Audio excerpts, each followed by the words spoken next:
And I just want to take a couple minutes here and thank everybody for joining us on the call tonight. I know your time is very important, and so we will do a great job of giving you some great information and helping you learn some things tonight that we know will propel you to losing weight and changing your life and becoming more of the person that you want to be in the area of weight loss.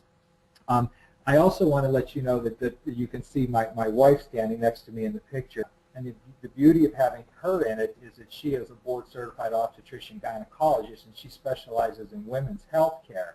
And it's important that we have her with us because there's a lot of issues that women deal with that might be a little bit different than men. So it gives us another way to tackle the issues of weight loss by having a female expert on board too. Now I'd like to go over the objectives of our webinar tonight so you have an idea of what to expect.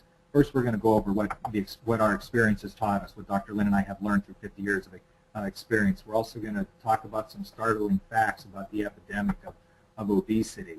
We're going to give you some real-life experiences. These are from patients and clients that we've dealt with. We're also going to tell you, we're going to discuss some weight loss excuses, or what I like to call the failure path. And when people use these excuses, it's very difficult for them to lose weight. Then we're going to talk about some real-life concerns, concerns for real people just like you that you have when it comes to losing weight.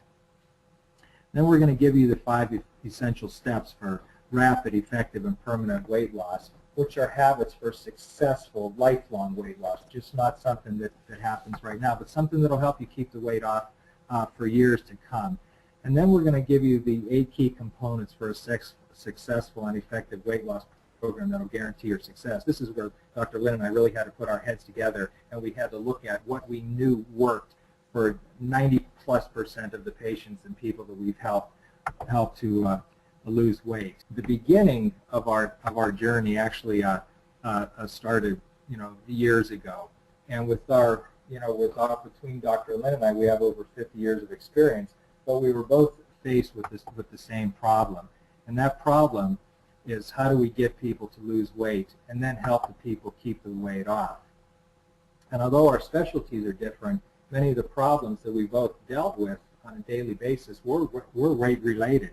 As we go through some of the slides, you'll see how many diseases, not only diseases, but social problems are a direct result of weight loss. And then the question that Dr. Lynn and I have racked our brains for years is, why don't people see the need for weight loss?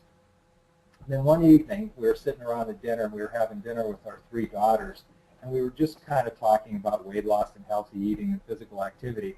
And our 13-year-old, our daughter was 13 at the time, she finally had enough of everything, and she looked at us, and she put her fork down, and she says, "Seems to me that if you want to be really good doctors, you should do a better job at helping people lose weight."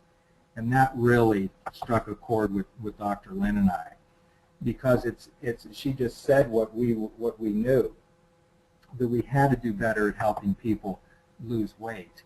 And then we were wondering, were we not good doctors, and were we not focusing on the right things? Were our focus and our attention, were we just on the wrong things? And could we do a better job in the area of weight loss? And absolutely, we could do a better job of weight loss. And then really the bottom line was our own daughter thinking what many of our patients were thinking.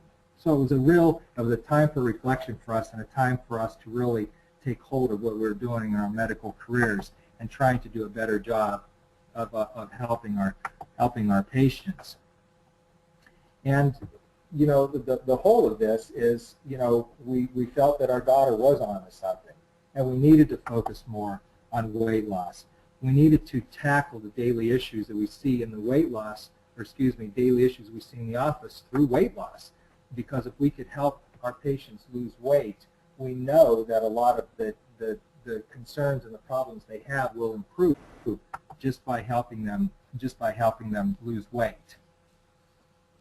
And our experience has taught us several very important things, and I think that you all on this call tonight can relate to this. What we know, Dr. Lynn and I know, is that our patients are real people with real problems and real concerns. This is very real to people.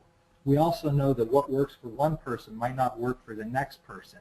This is so important, especially in the area of weight loss. It's not a one-size-fits-all. You have to tailor it individually to people to help them be successful as they're dealing with all their issues in life.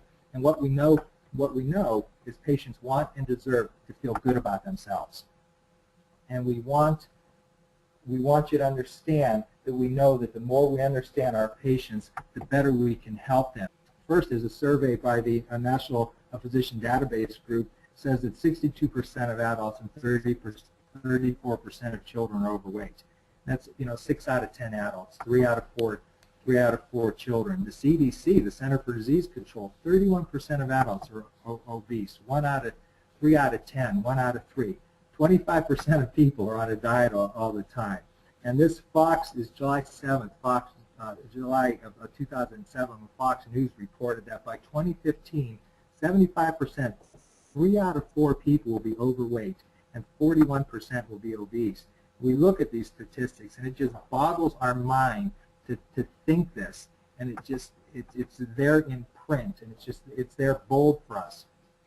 Now, some more interesting facts. Adults with a BMI greater than 35 have a 40-fold risk of developing type 2 diabetes. And all of us on the call, I'm sure, are familiar with diabetes and all the bad things that can go along with diabetes.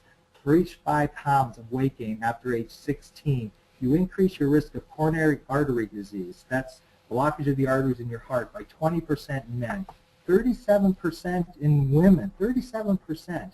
Obesity increases the breast cancer risk by 40% in postmenopausal women. And if you don't think this is real, you've got to hear my wife, Dr. Lynn, talk, because she deals with this breast cancer all the time in her practice.